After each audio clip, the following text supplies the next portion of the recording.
उम्मीद तो सरकार से ही होती है, सरकार माई बाप होती है, ऐसा लोग कहते हैं, लेकिन हमारी माई बाप कब कौन सरकार बनेगी ये थोड़ा है चिंता का विषय। आपने खेल मैदान देने की बात कही, अच्छा है, आप ऊना में दें, हरोली में दें, देरा में दें, इधर दें उधर दें, सब जगह दें, कोई दिक्कत नहीं। लेकिन सर चंबा एक ऐसा स्थान है जहां पर जेन्युइन पोटेंशियल बच्चों में है। आज भी बच्चे जो हैं वो 10-10 किलोमीटर सीनियर सेकेंडरी स्कूल के लिए जाते हैं, इसीलिए अगर उनको ऐसे खामखा भी दौड़ाया जाएगा तो वो पहले नंबर पे ही आएगा। वहां पर जिसको आपने टिकट दी थी वो कह रहा था कि ये कह रहा है कि भाई 246 रोड्स बनाई।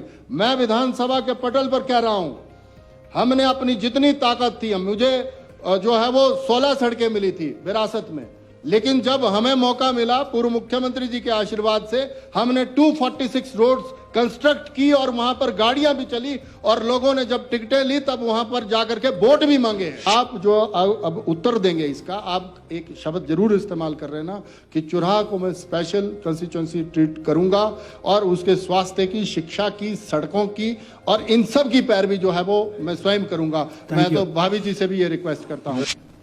मैं आपका धन्यवाद करता हूं कि आपने मुझे समय दिया।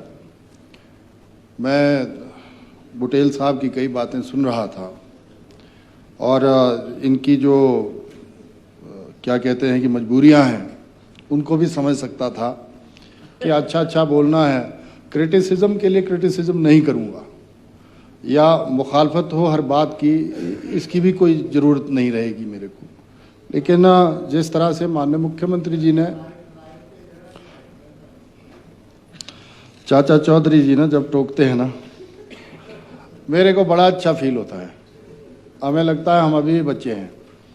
मैं धन्यवाद करता हूं चाचा चौधरी जी का भी, इनके भी डिपार्टमेंट को कुछ नहीं मिला है। हाँ, कटौतियाँ हुई हैं वो मान्य है, मैं आंकड़ों में नहीं जाऊंगा, उसमें पठानिया जी आएंगे बाद में, ये लाएंगे वो पूरा अकाउंट्स का जिम्मा हमने पूरे हाउस का इनको दिया हुआ है, वो फिर जस्टिफाई करेंगे सारी चीज़ें। और बाकी जो है वो माननीय पूर्व मुख्यमंत्री आदरणीय ठाकुर जयराम जी ने सारा विषय रख लिया है।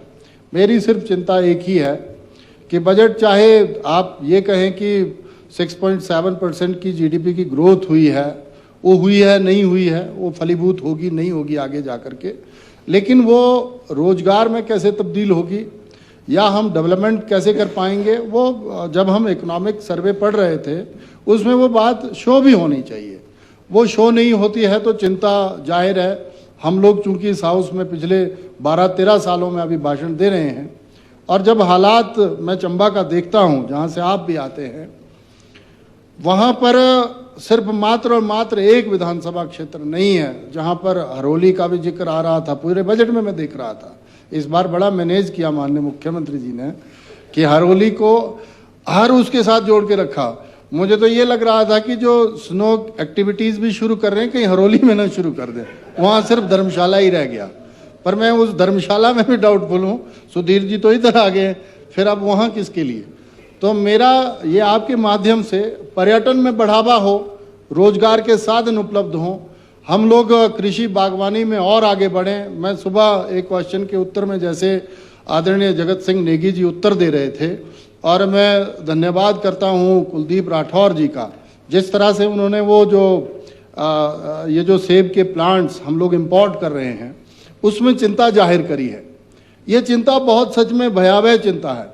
अभी आपने देखा होगा चंबा में भी मनरेगा में भी प्लांटेशन हो रही है, तो वो ऐसी नर्सरियों से हो रही है, वो आगे जा कर के रेड निकलेगा, रॉयल निकलेगा, गोल्डन निकलेगा, वो भी चिंता का विषय। पर रेट अच्छे मिल रहे हैं जिसमें वीडियो ऑफिस में हलचल ठीक रहती है ये, और हाँ नहीं भी निकले इसमें क्या है।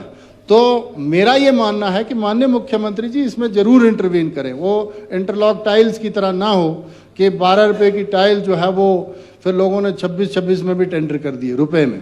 तो मेरा ये आपसे ये निवेदन है कि कृपा करके इसमें आप इंटरवीन करें और सच में मनरेगा एक ऐसा साधन है, हुआ है ऐसे, इसमें जांच बिठाएं आप।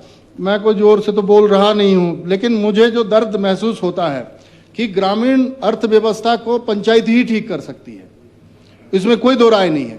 कृषि बागवानी पे, और जैसा माननीय मुख्यमंत्री जी ने कल कहा बजट अपने भाषण में कि दूध के रेट इंप्रूव किए, हाँ वो खचरे भी चली हमारे वहाँ तो 1.5 करोड़ की, उसमें भी मैं आपसे भी गुजारिश चाहूँगा क्योंकि आप चंबा से आते हैं और एक सम्माननीय पद पर हैं आप, आप उस तरफ भी ध्यान दें कि जो तथाकथित व्यक्ति आपसे भी मिलते हैं वो है नहीं किसी के, सच्चाई में 26-26 करोड़ का घोटाला कर बैठे, हाईकोर्ट से जमानतें हुई हैं। ये एक चिंता का विषय बना है।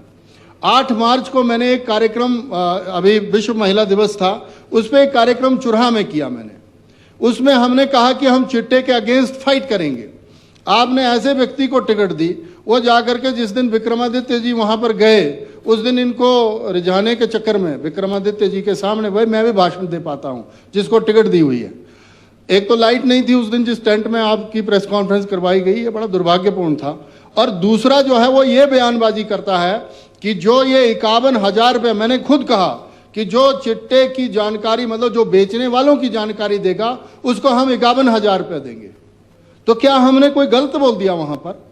और वो व्यक्ति जो है वो सीधे सीधे तौर पर तथाकथित एजेंसियों के साथ मिल करके, अब ये भी मैं माननीय मुख्यमंत्री जी से अलग से चर्चा कर लूंगा कि आप एक बार जांच उस पर भी बिठाओ। हमारे फॉरेस्ट डिपार्टमेंट के लोग यहाँ पर बैठे हुए हैं, कश्मल पे जो तबाही मची है, हमें तो कोई रेवेन्यू ही नहीं आया। लोग आए देहरादून से और अलग अलग जगह से और ट्रक भर भर के गए, मैनेज किए लोगों ने और कहा कि हम यहाँ पर ये दे रहे हैं, वो दे रहे हैं। चिंता ये है सर, हमने कहा कि हरित हिमाचल, हरित जो है वो हम प्रदेश बनाने की तरफ जा रहे हैं। मुख्यमंत्री जी, हमारी चिंता सिर्फ इतनी है कि कश्मल का पेड़ जब उखाड़ा जाता है, आप तो माननीय स्पीकर साहब जानते ही हैं, अगर सॉइल को कोई जकड़ के रखता है तो वो कश्मल ही रखता है, केमल बोलते हैं हमारे वहाँ तो। और उसमें सिर्फ इजाज़त दी गई थी कि आप प्राइवेट लैंड से उखाड़ सकते हैं। और फॉरेस्ट डिपार्टमेंट की खासियत देखो, एक दिन मैं मिला था पीसीसीएफ साहब से भी, और हमने कहा कि इस तरफ भी आप ध्यान दो, लेकिन जो काम करने के हैं वो तो हो नहीं रहे हैं हमसे। मैं ये सच्चाई आपके सामने जाहिर कर रहा हूं, दर्द है हमें कि हमारे देखते देखते जो है वो ऐसे ऐसे जंगलों से कश्मल उखाड़ी गई जहां 70 पता नहीं कब से वो सदियों से वहां कश्मल वो लगी हुई थी, उखाड़ दी।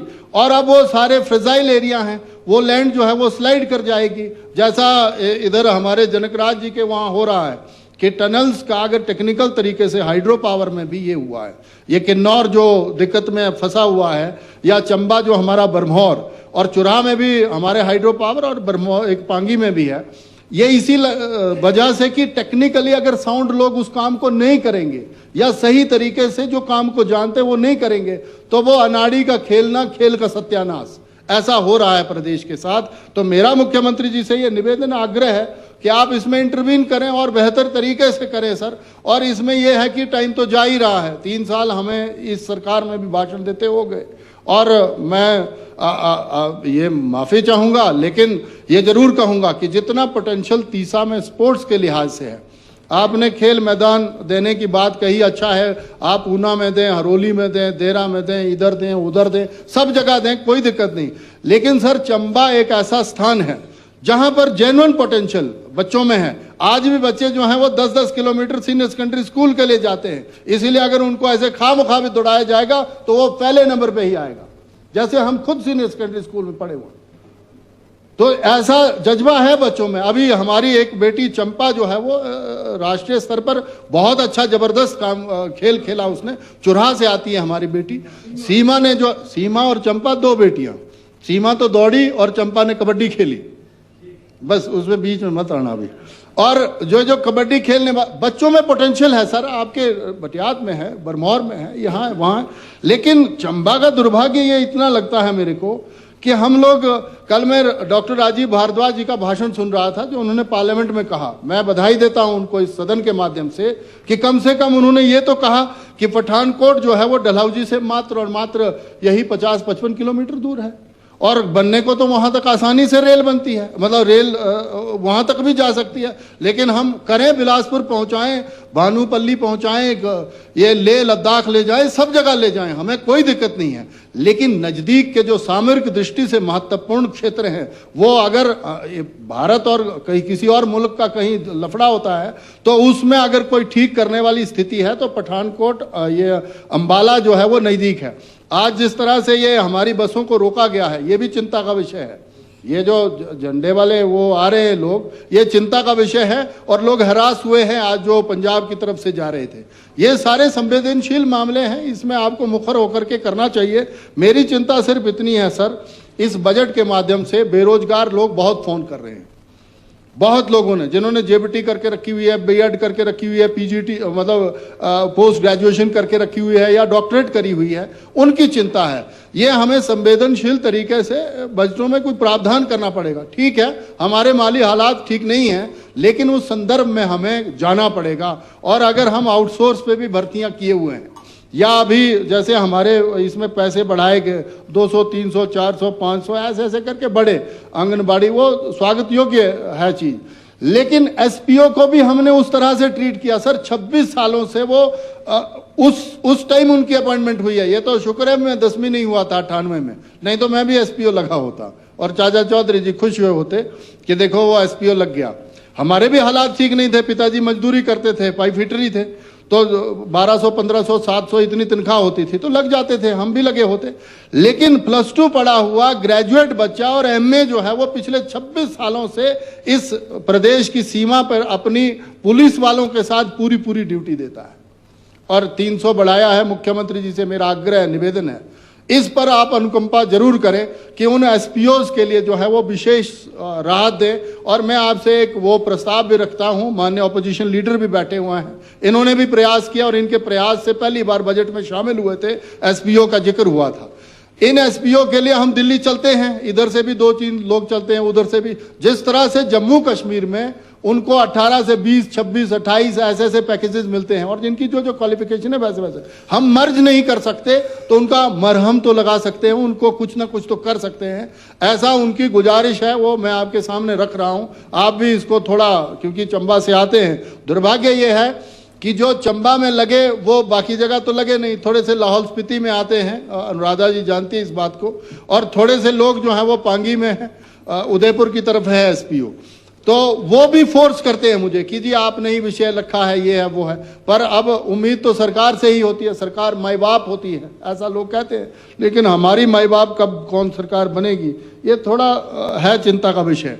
पर्यटन की दृष्टि से जो हमारा चुराह है या चंबा है, आप जोत का इलाका ले लीजिए सर, अगर वो हमारा द्रम्मन से बाया जोत, चंबा, तीसा, साचपास जो 12 महीने जो है वो एक तरह से स्नो बाउंडेड ही रहता है। 12 महीने आपको स्नो जो है वो आपको रास्ते के पास ही बर्फ मिल जाती है, उसको हम एक्सप्लोर नहीं कर रहे हैं और नई नई वर्जिन डेस्टिनेशंस की तरफ जा रहे हैं। उसको अगर हम नेशनल हाईवे में तब्दील कर पाते हैं तो चंबा की काया तो वैसे पलट जाएगी जो आगे जाकर के पांगी को, और अगर सुराल से अगर ताकत रही हम लोगों में तो वहां से लेह लद्दाख की तरफ भी ले जा सकते हैं, वाया मंडी, मनाली, और इधर से होती हुई ये जो हमारी नेशनल हाईवे 4 लेन जा रही है, ये बनती है 925 किलोमीटर, और अगर वहां से ले जाएं तो 412 किलोमीटर बनती है बीआरओ और उनका लेह लद्दाख तक। तो हमने ये माननीय प्रधानमंत्री जी से 2018 में जब मिला था तब भी जिक्र करा था, और आज मैं हाउस के माध्यम से माननीय चीफ मिनिस्टर साहब से भी ये निवेदन कर रहा हूं इस नेशनल हाईवे की। और ये जो कल माननीय डॉक्टर राजीव भारद्वाज जी ने दिल्ली में कहा है कि ट्रेन हमारी डलहौजी और खजियार और चंबा सदर में भी पहुंच सकती है, भटियात में पहुंच सकती है, छुआड़ी में पहुंच सकती है, क्या ही दिक्कत है। तो ये मुझे इस बजट के माध्यम से ये भी निवेदन करना है। और मैं इतना जरूर कहूँगा कि हमारा चुराह जो है वो बहुत ही दूरस्थ और hill track top mountain area है, तो here we have a need of some जिसको हम कह सकते हैं कि एक स्पेशल ट्रीटमेंट की जरूरत है। अभी क्या हुआ, आदर्श जो हमारे हॉस्पिटल्स की चर्चा माननीय मुख्यमंत्री जी ने करी, ये आदर्श वाला सिस्टम जो है, एक बार आदर्श वहां तीसा में शुरू कर दो सर। 400 की ओपीडी है, 400 की, और वहां डॉक्टरों के नाम पर 2 बंदे, और पैरासीटामोल और दूसरी दवाई 1-2 और एजिथ्रो वगैरह कुछ मिल जाए तो बहुत बड़ी बात है, नहीं मिलती। और अब तो वो वहां पर पीएन जो हमने वो आरकेएस में भी रखे थे वो भी नहीं रहे, और स्वच्छता तो ऐसे बिखर गया है कि माल मवेशी बहुत बढ़िया तरीके से जो है वो अपनी ट्रीटमेंट करवा सकते हैं, लेकिन हमारे लोगों के हालात सच में बदतर हो गए हैं। पीएचसी के तो मैं मांग ही नहीं कर रहा हूं कि बैरागढ़ वाली खोल दो या कोहाल वाली खोल दो, कोई जरूरत नहीं है, लेकिन वो जो एक हॉस्पिटल लगभग 42 पंचायत को वहां फीड करता है उसको ठीक कर दे तो बड़ी महान कृपा होगी, उसको आदर्श बना दो। मैं ये निवेदन कर रहा हूं आपके माध्यम से माननीय मुख्यमंत्री जी से। और मेरा ये निवेदन है कि हमारा बहुत रिमोट एरिया है, बहुत सारी पंचायतें हमारी अभी भी सड़कों से छूटी हुई है। कल माननीय विक्रमादित्य जी परसों ऐसे वो इंटरवीन करके बोल रहे थे, मैं उनको ये कहता हूं कि हमने जनवाद से सुईला की गिफ्ट डीड करवा दी है, इसमें पैसे दो। नाबार्ड वाले भी पैसे हमें नहीं देते, जिसकी चिट जाती है उनको ही वहां से मिलते हैं, हमारे तो कभी खर्च हुए ही नहीं होंगे। किसी दिन झगड़ा वहां भी होना है कि भाई तुमको जब तक चिट नहीं आती तब तक तो पैसे ही नहीं देते आप लोग। ये हमारे साथ है ही नाइंसाफी। गुइला से भंडौडी की हमने गिफ्ट डीड करवा दी है, तरवाई से लेकर के बंजल की करवा दी है, बिहाली बाया गोठ इसकी गिफ्ट डीड करवा दी है, खजुआ करातौट इसकी गिफ्ट डीड करवा दी है, शिंड रोड इसका तो फॉरेस्ट क्लियरेंस का भी हमने करवा दिया। और जो हमारी मुख्य सड़क हिमगिरी से थनेला, आयल, साऊ, मक्कन, चुचूल, सनवाल इसका भी हमने करवा दिया है। और दूसरा जो हमारा शलेला बाड़ी और ये मझोगा दोना का इलाका है, वहां तो कहीं पर फॉरेस्ट लैंड भी नहीं आती, वो उसमें तो कोई दिक्कत ही नहीं है।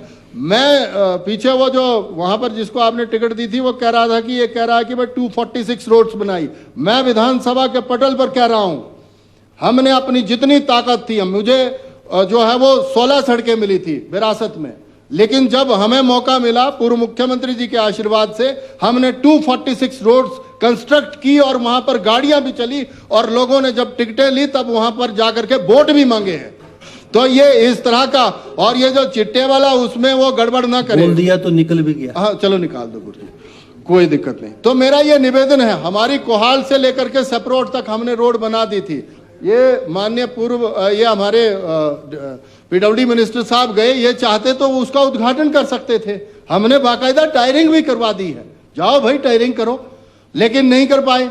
और कोहाल से सेपरोट और सेपरोट से मसरूंड इसको जोड़ा जा सकता है बड़े मजे से, वहां भी हमने क्लियरेंसेस दिलवा दी गई है और गिफ्ट डीडें भी करवा दी है। सर हमारे जितने स्कूल्स बंद हुए हैं, प्राइमरी स्कूल्स, 3 प्राइमरी स्कूल जो बंद हुए हैं, वहां पर बच्चों को 4-4 किलोमीटर 5-5 किलोमीटर आप सर्वे करवा लो, वहां बहुत जरूरी है। मैंने शुरू में भी कहा था कि हमारे लिए यह बहुत जरूरी है सर कि हम हर विधानसभा क्षेत्र को एक तराजू में ना तोलें, हमें जो है वो स्पेशल। मैं तो मुख्यमंत्री जी से तब व्यवस्था परिवर्तन मानूंगा जब अपना उत्तर देंगे तो ये कहेंगे कि मेरा जो बिजली बोर्ड का जो डिवीजन खत्म हुआ है उसको मैं बहाल करता हूं, ये रिक्वेस्ट है मेरी। और दूसरा सब डिवीजन भी नहीं, ध्यान में है ये भी, हाँ ध्यान में है, मैं नहीं ये सुन लेंगे।